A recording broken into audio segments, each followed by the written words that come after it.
মহেশের পাশা মাধ্যমিক বালিকা বিদ্যালয়ের অনলাইন ক্লাসের পক্ষ থেকে নবম ও দশম শ্রেণীর শিক্ষার্থীদের জন্য আন্তরিক অভিনন্দন এবং শুভেচ্ছা। আশা করি প্রিয় শিক্ষার্থীরা সবাই ভালো আছো।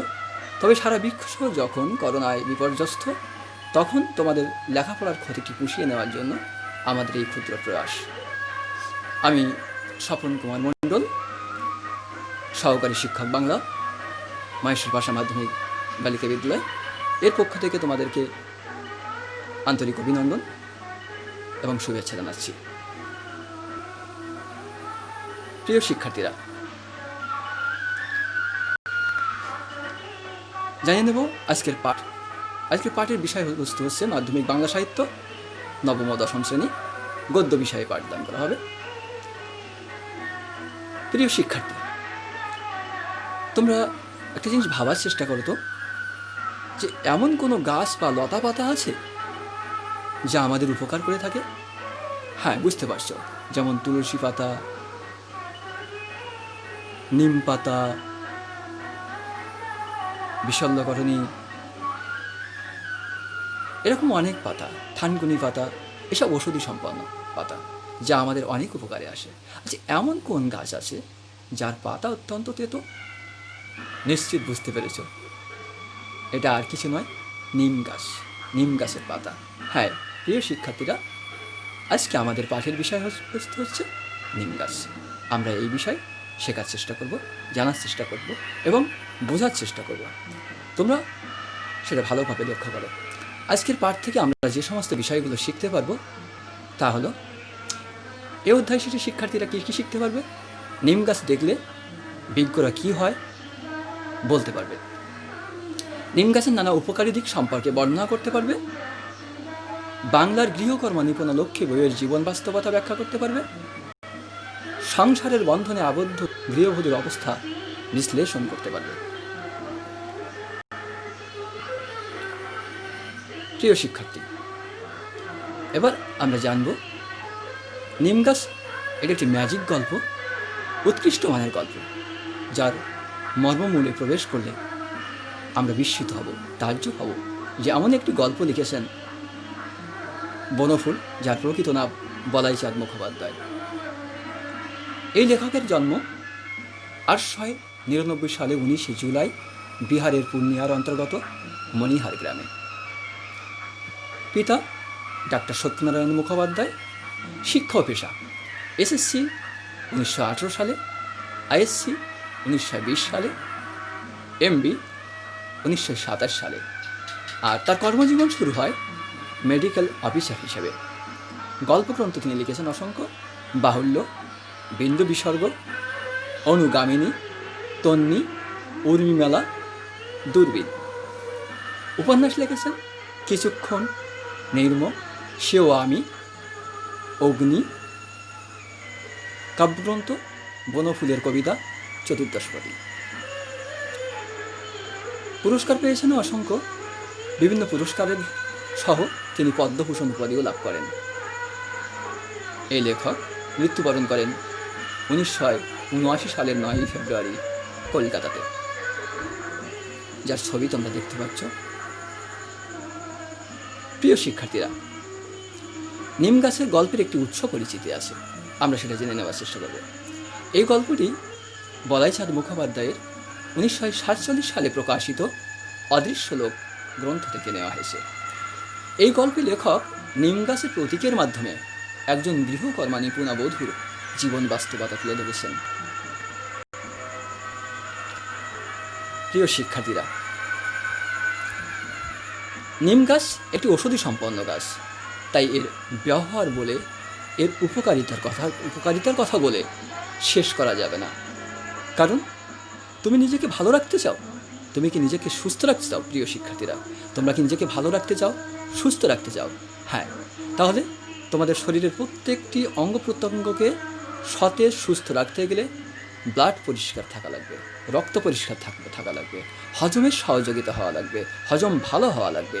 এর একটিমাত্র বৃক্ষ উপকার করে থাকে এ কাজে, সেটি হচ্ছে নিম গাছ। নিম গাছের পাতা, নিম গাছের ডাল, নিম গাছের ছাল, এর উপকারের কথা বলে শেষ করা যায় না। কেউ ছালটা ছাড়িয়ে নিয়ে সিদ্ধ করে। আবার কেউ কেউ কী করে, পাতাগুলো ছিঁড়ে শিলে পিষে ফেলে। আবার কেউ খাওয়ার জন্য, একটু রুচিসম্পন্ন খাওয়ার জন্য গরম তেলে ভাজে। হ্যাঁ, গরম তেলে ভাজে। গরম তেলে ভাজলে অনেকটা কিন্তু ভালো লাগে, খেতে সুস্বাদু হয়। অবশ্য এটা অত্যন্ত তেতো, তারপরে খাওয়ার সুস্বাদু করার জন্য, খাওয়ার জন্য এটি একটু ব্যর্থ চেষ্টা হলেও অপূর্ব প্রয়াস। কারণ গরম তেলে ভাজলে একটু খেতে ভালো লাগে। কারণ কি, গরম তেলে ভেজে যদি খাওয়া হয়, এর ছাল যদি ছাড়িয়ে সিদ্ধ করে গায়ে লাগানো হয়, পাতা যদি খাওয়া হয়, তাহলে অবশ্যই খোস, দাঁত এবং চুলকানি ছেড়ে যায়। এবং এই জন্য বলা হয় এটি চর্মরোগের একটি অব্যর্থ মহা ঔষধ। আবার কেউ কেউ কচি পাতাগুলোকে কি করে থাকে, কচি পাতাগুলোকে নিয়ে খায়ও অনেকে। কারণ আবার কেউ কি করে, আবার কেউ এটাকে বেগুন দিয়ে ভাজে, বেগুন দিয়ে ভেজে খায়। বেগুন দিয়ে ভেজে খেলে বেগুনের সাথে অনেকে ভালো লাগে। কারণ বিনা তেলে বেগুন ভাজা, কথায় বলে কি, বিনা তেলে বেগুন ভাজলেও তেল বের হয়। হ্যাঁ প্রিয় শিক্ষার্থীরা, বেগুনের সাথে যদি এর পাতা ভাজা হয় বেশ খেতে ভালোই লাগে। কারণ বেগুন সহযোগে ভেজে যখন খাওয়া হয় তখন এটি যকৃতের উপকারে হয়। কারণ প্রত্যেক মানুষের হজম ক্রিয়া যদি ভালো না থাকে, স্বাস্থ্য যদি ভালো না থাকে, তাহলে তার জীবন সঠিকভাবে চলা আসলে কিছুতেই সম্ভব নয়।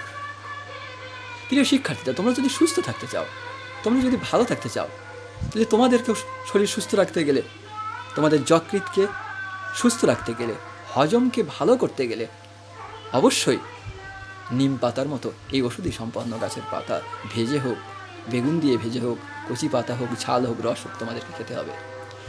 আর এই কারণেই একটি বিশিষ্ট ব্যক্তিরা যারা এই পাতা থেঁতে করে শিলে পিষে বেগুন দিয়ে ভেজে ওষুধ বানানোর চেষ্টা করে, যাদেরকে আমরা বলি কবিরাজ। কবিরাজরা আমাদের জীবন বাঁচায়, জীবনকে বাঁচিয়ে রাখে। একসময় ডাক্তারের প্রাবল্য বেশি না হলেও, বিশেষ করে গ্রামাঞ্চলে ডাক্তার না থাকলেও হাতুড়ি কবিরাজ তথা কবিরাজের কিন্তু অভাব নেই। এই কবিরাজরাই অন্তত প্রশংসায় পঞ্চমুখ থাকে। কিসের? প্রিয় শিক্ষার্থীরা, নিশ্চিত তোমরা বুঝতে পারছো যে এই নিম গাছের প্রশংসায় তারা পঞ্চমুখ থাকে। কারণ এটি অত্যন্ত উপকারী, এর গুরুত্ব অত্যন্ত বেশি, যা বলে শেষ করার নয়। কিন্তু প্রিয় শিক্ষার্থীরা, এই নিম গাছ সে কতই অসহায়, বৃক্ষ হয়ে তার জন্ম, বৃক্ষ হয়ে তার মৃত্যু, কিন্তু অপরের সেবায় সে নিবেদিত প্রাণ। পৃথিবীর এই একটি মাত্র সত্তা যাদের জন্ম থেকে মৃত্যু অবধি, যাদের উপর মানুষের অত্যাচার চলে, কিন্তু মানুষের সেবায় নিবেদিত প্রাণ থাকে, সে হলো বৃক্ষ। আর নিম গাছের কথা তো বলার অপেক্ষা রাখে না। কিন্তু এদেরকে ক্ষত বিক্ষত করে, এদের কচি ডালগুলো ভেঙে অনেকে চিবোয়। কেন চিবোয়? এদের দাঁত ভালো থাকে। কারণ ভালো কথাই বলে যে ভালো হাসতে গেলে ভালো দাঁত চাই, দাঁত ঝকঝকে চাই, পরিষ্কার চাই। আমি মনে করি প্রিয় শিক্ষার্থীরা, তোমরা সবাই রীতিমতো দাঁত ব্রাশ করো, অন্তত দিনে 2 বার না হলেও 1 বার তো করো। তো নিমের ডাল দিয়ে দাঁত ব্রাশ করবে, অথবা নিমের পাতা ভেজে নিয়ে গুঁড়া করবে, সেটাকে দিয়ে দাঁত মাজার চেষ্টা করবে। এটি বেশ উপকার হয়, দাঁত মজবুত হয়। আর এই কারণেই কবিরাজরা এর প্রশংসায় পঞ্চমুখ থাকেন। কিন্তু একে বাড়ির আশপাশে গজায় বলে বিজ্ঞরাও বেশ খুশি হন, কারণ এর দ্বারা উপকার হয়। এর বাতাস অত্যন্ত বিশুদ্ধ, এই বিশুদ্ধ বাতাস মানুষের প্রাণবন্ত করে তোলে। তাই তার যত্ন আত্মি বিশেষ না হলেও কেউ কাটতে চায় না, বলে থাক, ওটা বেশ কাজেই আসবে। সেই হিসাবে নিম গাছকে সবাই রেখে দেয়। প্রিয় শিক্ষার্থী, কেউ কাটে না, কিন্তু যত্নও করে না। তারপর কি করে? ফলে তার পাশে এসে কেউ না কাটে, আবার যত্ন করে না, তাহলে তার পাশে এসে প্রিয় শিক্ষার্থীরা আবর্জনা জমতে থাকে। কিন্তু এই আবর্জনা জমার ফলে প্রিয় শিক্ষার্থীরা, এই আবর্জনা জমার ফলে কি সমস্যার সৃষ্টি হয়? চারিপাশে যখন আবর্জনা জমে যায় তখন খারাপ হয়, ফলে কেউ কেউ শান দিয়ে বাঁধিয়ে দেয়। একেটে সে নির্যাতিত হচ্ছে, নিপীড়িত হচ্ছে, নিষ্পেষিত হচ্ছে, তার উপরে তাকে শান দিয়ে বাঁধিয়ে দেওয়া হয়। অনেকে মনে করছে যে, প্রিয় শিক্ষার্থী, তোমরা হয়তো মনে করছো যে শান দিয়ে বাঁধিয়ে দিচ্ছে, কি সুন্দর করে রেখেছে, কিন্তু লেখক বলতে চেয়েছেন যে এটাও আর এক আবর্জনা। হ্যাঁ, এটাকে লেখক আরেক আবর্জনা বলতে চেয়েছেন। কেন আবর্জনা বলতে শিক্ষার্থীরা? এই কারণে আবর্জনা বলতে চেয়েছেন যে তার চারিপাশে ময়লা জমে, পরিষ্কার করে না, অথচ তার শান বাঁধিয়ে দেওয়া। এত কিসের দরকার? যাকে পরিষ্কার করে না, যাকে সুন্দরভাবে রাখে না, তার জন্য শান বাঁধিয়ে দেওয়া। তার মানে এসছে অবমূল্যায়ন, আর বুঝি নিম গাছের জন্যই হতে পারে না, যার চরম দৃষ্টান্ত এটি। কিন্তু এই নিম গাছকে দেখার জন্য হঠাৎ একদিন এক ব্যক্তি আসে। তিনি নিম গাছটার দিকে মুগ্ধ দৃষ্টিতে তাকিয়ে থাকেন।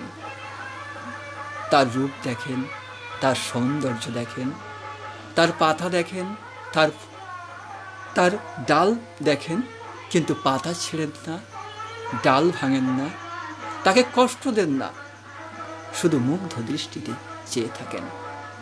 এই মানুষটি বা কে? হয়তো সৌন্দর্য পিপাসী এমন একটি মানুষ যিনি সৌন্দর্যের পূজারী, সুন্দরকে দেখে ভালোবাসেন, হৃদয়ে স্থান করে নেন, যাকে কষ্ট দিতে তার মনে একটুও চায় না, তাই বৃক্ষকে কষ্ট দেন না, প্রকৃতির সৌন্দর্যে মোহিত হন, তাই মুগ্ধ দৃষ্টিতে চেয়ে থাকে এই ব্যক্তিটি। শুধু বলে ওঠে, বাক্কুশ, কি সুন্দর পাতাগুলি, কি অপরূপ, কি সুন্দর দেখতে, এই তার কথা। আর তার যে ফুলের সৃষ্টি হয়, তার যে ফুল ফোটে, তাতে মনে হয় যেন আকাশের তারা সবুজ সাগরে নেমে এসেছে, অর্থাৎ আকাশের তারা যেন মর্তে নেমে এসেছে। অপূর্ব সৌন্দর্য। এই ব্যক্তিটি আসলে কে? নিশ্চিত তোমাদের প্রশ্ন জাগছে। আসলে এই ব্যক্তিটা, প্রিয় শিক্ষার্থী, এই ব্যক্তিটা আর কেউ নয়। এই ব্যক্তিটা হচ্ছে কে, বুঝতে পারছো? এই যে মুগ্ধ দৃষ্টিতে চেয়ে থাকে, হ্যাঁ, এই যে মুগ্ধ দৃষ্টিতে চেয়ে থাকে শুধু, আর যার দৃষ্টিতে এক ঝাঁক নক্ষত্র নেমে এসেছে যেন নীল আকাশ থেকে সবুজ শহরে, সে আর কেউ নয়, কবি। আসলে তিনি কবিরাজ নন, কারণ কবিরা সৌন্দর্যের পূজারী। পৃথিবীর রং, রূপ, রস, গন্ধ এই নিয়েই যাদের কাব্য সাধনা, ছন্দের বহিঃপ্রকাশ ঘটিয়ে প্রকৃতির লালিমায় হৃদয়গ্রাহী করে তুলে মনের মাধুরী মিশিয়ে কোনো ছন্দের আবির্ভাব ঘটান, কোনো তত্ত্বের বিষয়বস্তুর আবির্ভাব ঘটিয়ে ছন্দ পদ্ধতি প্রকাশ করেন, সেই তো কবি। সেই কবি একমাত্র নিম গাছের দিকে মুগ্ধ দৃষ্টিতে চেয়ে থাকতে পারে, প্রিয় শিক্ষার্থী, অন্য কিছু আসলে কিন্তু পারে না। নিম গাছটার একটা ইচ্ছে জাগে। কি ইচ্ছে জাগে? ওই ব্যক্তি, ওই কবি যখন চলে যান, নিম গাছের ইচ্ছা জাগে ওই ব্যক্তির সাথে সেও চলে যাবে, ওই কবির সাথে নিম গাছ চলে যাবে। কিন্তু সে আসলে কিন্তু পারে না। কেন পারে না? একটি বৃক্ষ বড় হতে থাকলে তার শিকড় মাটির গভীরে প্রবেশ করতে থাকে, দীর্ঘ থেকে দীর্ঘতর হয়, সে মাটির গায়ে মজবুত হয়ে সে তার বাস্তবতা গড়ে তোলে। সে অস্তিত্বের লড়াইয়ে নিজেকে টিকিয়ে রাখার জন্য মাটির গায়ে আঁকড়ে থাকে, পার্থিব জগতের গায়ে সে আঁকড়ে থাকে, তার শিকড় বিস্তার করে, তার শিকড় চলে যায় অনেক গভীরে। ফলে নিম গাছ কোনোভাবেই কবির সাথে, এই নিম গাছ কোনোভাবেই কবির সাথে যেতে পারে না, কারণ তার শিকড় অনেক গভীরে চলে গেছে। ফলে সে কিন্তু জানে তুলতে পারে না। তাই মাটির ভিতরে শিকড় অনেক দূরে চলে গেছে, বিধায় সে মাটি আঁকড়ে ধারে তাই থাকতে হয়। ঠিক তেমনি আমাদের সমাজ ব্যবস্থায় নারী বলে একটি প্রাণী আছে, কিন্তু নারী কি প্রাণী? নারীরাও মানুষ, তাদেরও শরীর রক্তে মাংসে গড়া, তাদেরও ক্ষুধা তৃষ্ণার অনুভূতি আছে, তাদেরও ব্যক্তিত্ব আছে, তাদেরও সামাজিক মর্যাদা আছে।